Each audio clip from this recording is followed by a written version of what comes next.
होता है। जोधपुर का पत्थर लगावा, करोड़ों करोड़ों रुपए लगे हुए, और आखिरकार देखते हैं कि लोग भी हजारों इकट्ठे होते हैं, लेकिन आरती याद नहीं होती है।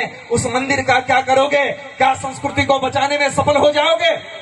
आज एक दुर्भाग्य की बात और निवेदन करें हम, जब कभी भी मंदिर बनता है तो लोग कहते हैं कि इस पर ईंडा कौन चढ़ाएगा, प्रतिष्ठा कौन करेगा।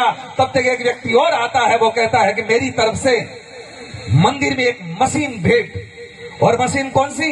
नगाड़े वाली।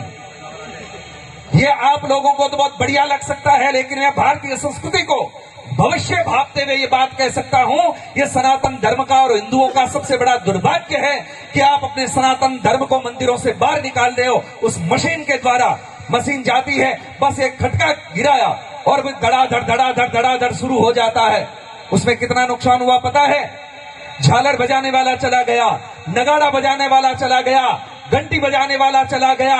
अब रही बात आपकी स्थितियां जो मैं कह रहा हूं, आपको अच्छा ना भी लगे, लेकिन इससे कोई फर्क नहीं पड़ता इस सन्यासी को, क्योंकि मैं जब से घर छोड़ करके निकला था, 6 वर्ष का था, तब से लेकर के आज दिन तक जीवन यात्रा कर रहा हूं।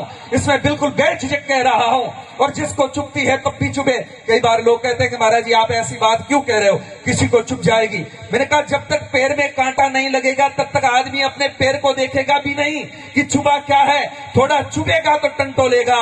आज दिन तक आप 15-15 सालों से, पता नहीं कितने सालों से भजन संध्याएं कर रहे हो, मंदिर में आकर के मत्था टेक रहे हो, नाक रगड़ रहे हो, लेकिन आरती याद नहीं है। आपको नहीं लगता कि आपका सबसे बड़ा दुर्भाग्य है? क्या है आपकी भक्ति? आप कैसे प्रमाणित करोगे कि आप भक्त हैं बाएं बांके? आपको जब कोई मंत्र याद नहीं, जब आपको आरती याद नहीं, आपको प्रणाम करना आपको याद नहीं है। आज कोई प्रणाम करता है तो कैसे करता? यूं करता है। इसका मतलब क्या होता है? क्या करोगे आप? कुछ चीजें साधु संतों की सन्निधि में बैठ करके सीख लो, काम आएगी। लेकिन आजकल गुरुओं की भी कोई कमी नहीं है, बड़े बड़े होते हैं, उनको माइक से जो कुछ कहना सो कहना, लेकिन संस्कार देने में वो भी असमर्थ रह रहे हैं। भीड़ जुटाना सरल है, लेकिन संस्कारी 5 लोग तैयार कर देना बहुत बड़ी बात है। महाभारत के युद्ध को देखेंगे तो एक तरफ 3 करोड़ लोग थे और एक तरफ भगवान कृष्ण मात्र 5 बच्चों को लेकर के खड़े हुए थे, और उस पूरे महाभारत के युद्ध के निर्णय को बदल करके रख दिया। ये संस्कारों की बात होती है, सनातन की बात होती है, परंपराओं की बात होती है। इसलिए निवेदन करना चाहता हूं, मंदिरों से ये जितनी भी मशीनें हैं जल्दी से जल्दी बाहर निकालो। और आजकल आरती याद नहीं होती तो क्या हुआ पता है? मेमोरी कार्ड आ गया, पेन ड्राइव लगा करके और खटका डाल देते हैं, फिर ओम जय जगदीश हरे हो जाती है, ओम शिव ओमकारा शुरू हो जाती है। आपको कोई लेना देना नहीं। और मुझे तो कभी कभी भ्रम ये भी होता है कि जब नगाड़े बजते रहते मशीन वाले, तब वो आरती घुमाता ताकि किसी को पता न चल जाए कि पुजारी को खुद को भी आता जाता नहीं है।